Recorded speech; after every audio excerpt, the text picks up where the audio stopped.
أعوذ بالله من الشيطان الرجيم.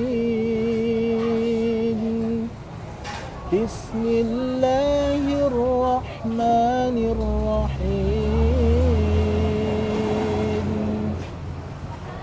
سبحان الذي أسرى بعبده ليلا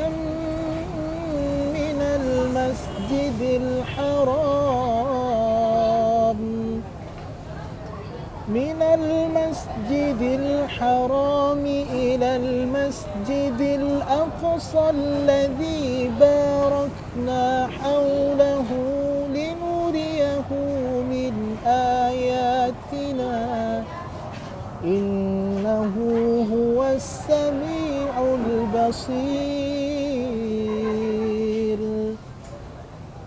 وآتينا موسى الكتاب وجعلناه هدى لبني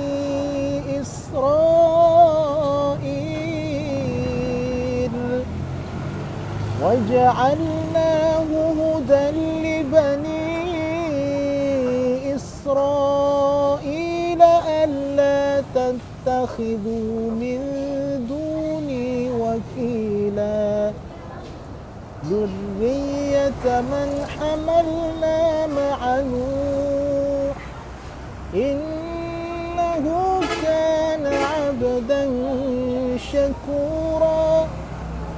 وقضينا إلى بني إسرائيل في الكتاب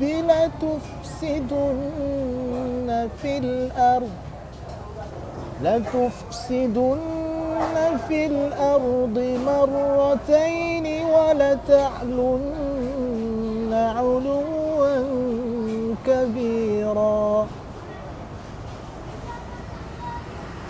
فإذا جاء وعد أولاهما بعثنا عليكم عبادا لنا أولي بأس شديد فجاسوا خلال الديار وكان وعدا مفعولا. ثم رددنا لكم الكرة عليهم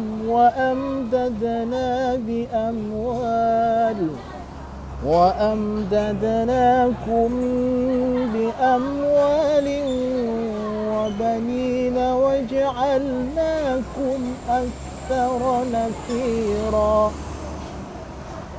إن أحسنتم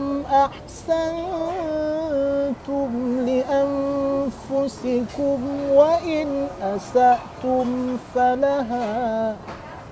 فإذا جاء وعد الآخرة ليسوءوا وجوهكم وليدخلوا المسجد كما دخلوه أول مرة وليتبروا ما علوا تتبيرا.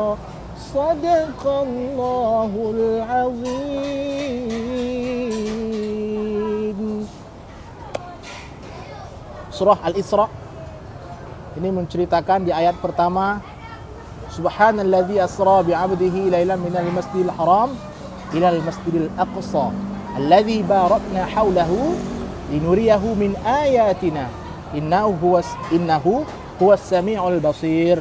Menceritakan sebuah peristiwa besar yaitu Isra dan Mi'raj, yang mana peristiwa itu merupakan peristiwa paling bersejarah dikala Rasulullah menerima ibadah yang paling besar, yaitu ibadah salat. Semoga bermanfaat. Assalamualaikum warahmatullahi wabarakatuh.